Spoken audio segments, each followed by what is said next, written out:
Physical media fans have it great. We have great physical releases like 4Ks like this from Arrow Video with Conan the Barbarian, the collection here. We have an age where vinyl, I can get Iron Maiden's arguably one of their worst albums on vinyl, brand new these days. But there is a physical media out there that is suffering, that we need to work on, that we need to put the same effort into as we do with these, with video games. Yes, folks, that's video games need help. You can get something like this Halo Infinite Steelbook, which is nice. It's a beautiful edition. It's a beautiful steelbook, but this physical disc, it's just a download for the game, basically. That's what we're getting with physical games these days. No longer are we getting wonderful physical releases for physical games that you can go to the store and buy. Microsoft, they have the Xbox Series S. They have a new console coming out, the Xbox Series X, digital only, whatever. It's this ugly white monstrosity that looks even more like a refrigerator. Sony has a digital only PlayStation, and basically what's happening is we're losing out on tons of these releases that we're only getting digitally that are going to be lost when these stores close. There's a reason why some of these like 3DS games went up in price in huge value, huge amounts, because the 3DS store was closing. Wii U games, same thing. A lot of them have been ported over to the Switch, but guess what? Not all of them have. Legend of Zelda Twilight Princess on the Wii U is like $100 now. You can't get that game digitally after those shops close. There's tons of these games that come out digitally only, like we would have had Shantae and the Seven Sirens. You got this from Limited Run. Well, guess what? You can't get this officially from Nintendo. They didn't make an official copy. You had to go to somewhere like Limited Run. That's where we're heading with physical video game media, with stuff like this, where you have to get it from specialty stores. Grandia, the HD collection, this was supposed to be digital only as well. You had to get this from, import this. I had to import this. Luckily, it's region free. You can get it in English, but I had to import this if you want the Grandia HD collection on your Switch. Same thing with Chrono Cross, the Radical Dreamers edition. You had to import this because it was not available physically here in the United States. And on the Switch, that is massive. There is a massive issue on the Switch with stuff like that, where you have to resort to importing, or you have to resort to Limited Run, hopefully putting it out. And Limited Run is great and all, but in the frame of predatory companies that know what collectors want and how just absolutely maddening they are with numbered editions and limited time editions, and I know their name is Limited Run, but guess what? Just make an edition that's just there. You can get it for 50 or 60 bucks, and you don't have to worry about it going out of print. You don't have to worry about the FOMO of, oh my god, did I not buy it? It connects back to collecting movies, where these companies like Scream Factory, like Arrow Video, Vinegar Syndrome, they have limited edition runs of movies because the rights lapse.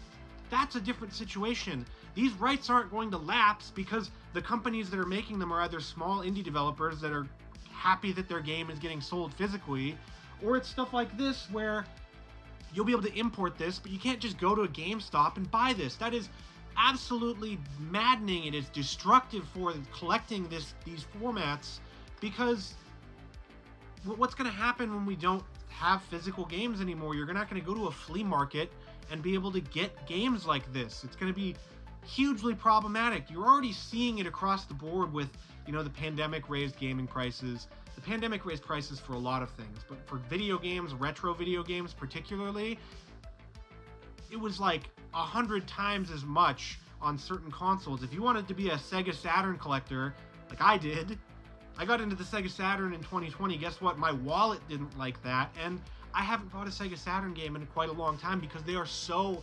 expensive for the original disc with the original box and everything.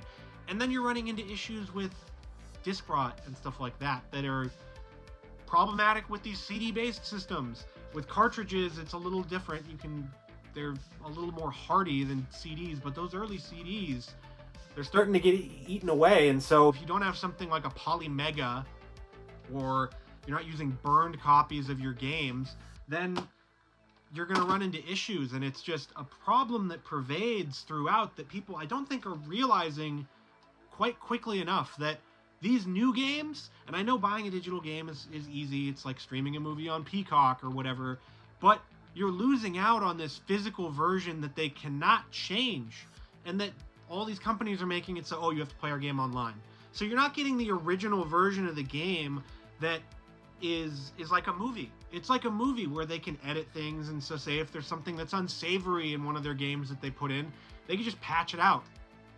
Well, with older games, you can't really do that. You can get a normal patch, or like GTA San Andreas, you can get a version that's after they changed all the hot coffee stuff in it.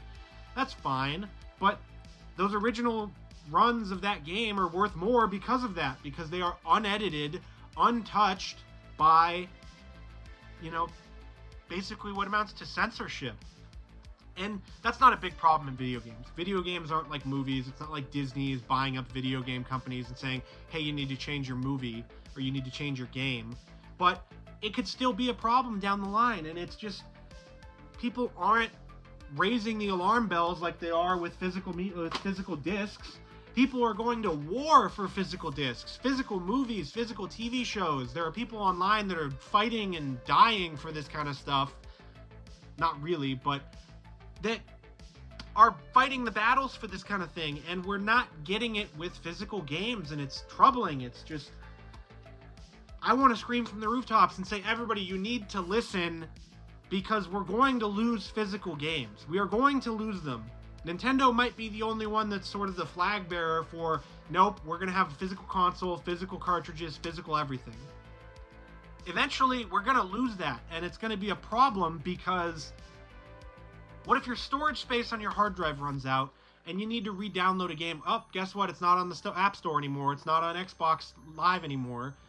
Then you just lose that game. There's tons of media, tons of games that are just going to become vaporware that hopefully people have downloaded and that we can re-get later on. But the vaporware issue is a problem. You can't just go to a retro game store and buy an Xbox, whatever the next generation's going to be game. That's probably what's coming.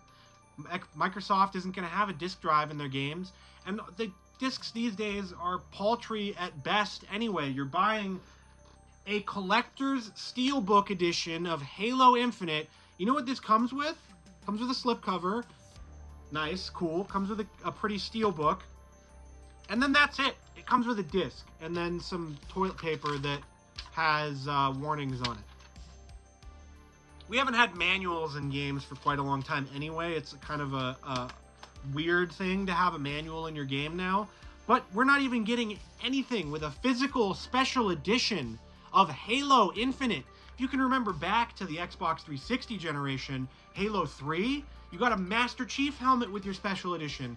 Halo Reach, you got an entire statue. If you got the middle tier special edition, you got a bunch of pamphlets and booklets and crap with it. That was awesome. It was something to look forward to. Call of Duty, it's the same thing. You got night vision goggles and everything that came with your game, and now you're buying a special edition and you're getting this.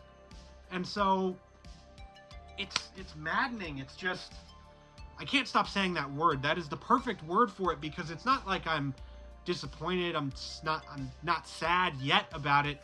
But everybody out there that's watching this that knows physical media is important. It is an important part of our culture to represent things the way that they were, because you can buy a movie and it can be edited. It was not the way that it was intended in theaters. That's why everyone's freaking out about Star Wars. They want the original versions on Blu-ray in HD or 4K or whatever else.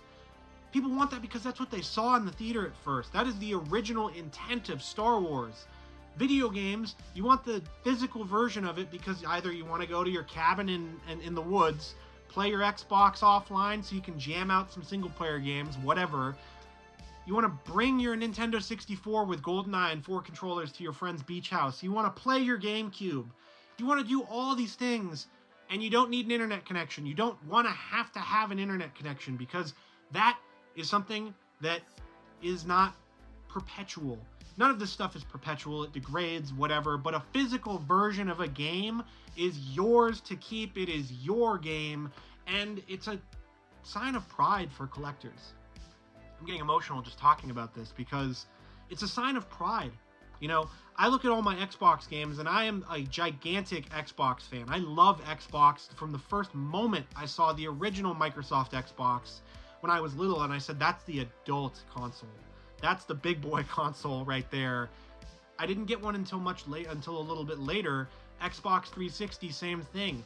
Xbox One, Xbox Series. It is the baddest of the bad of consoles, and I love Sony consoles as well. I love my PlayStation 5, my PlayStation 4, all the way back to my PlayStation 1 that I finally got.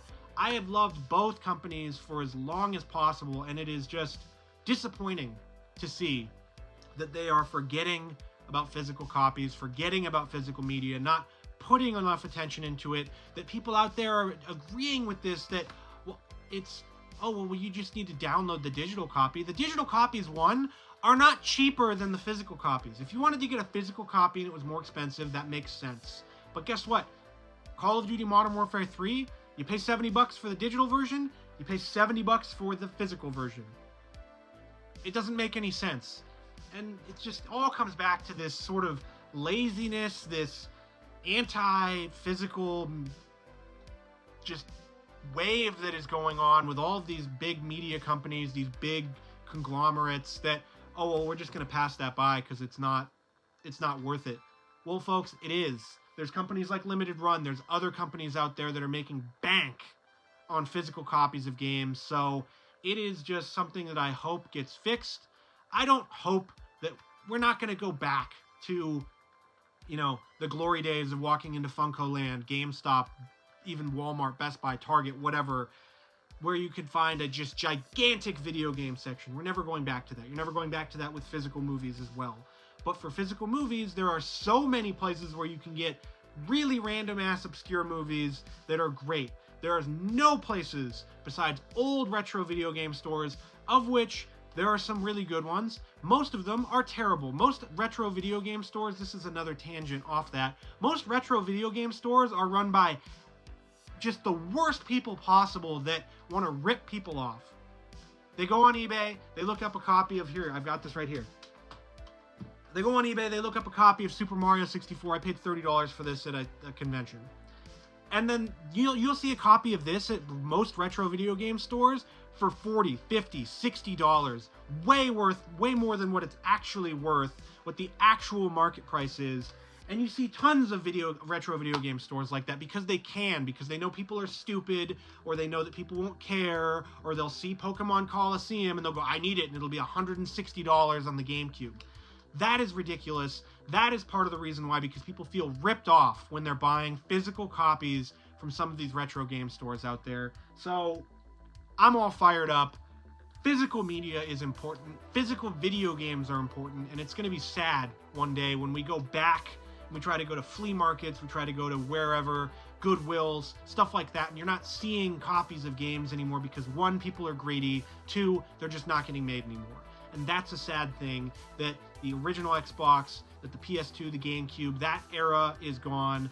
The next generation, 360, PS3, that's gone. So now we're stuck in this place where we have digital-only consoles, and you can't get a physical copy. So what's the point of collecting video games if you can't get a physical copy? Let's save physical, everybody. Put that energy that you put into movies, put it into video games, split it up a little bit. Movies are going to be fine. Movies are going to be like vinyl.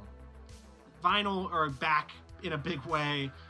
Hopefully video games go that way as well. There's a lot more people that play video games than collect, you know, nerdy collector's editions of movies. So let's put some energy into it, and let's try to save physical video games, because that's what we need. We need it. We need physical video games for collectors out there, for people to preserve history. So what do you think? What do you guys think out there in comment land and YouTube? Am I being a bit overzealous about this argument here, or am I spot on? Let me know in the comments. Let me know if you like it, if you hate it, whatever. And thank you for watching. And if you like this video about collecting, you might like this playlist about collecting physical media, all of my tips that I've gone through over the years.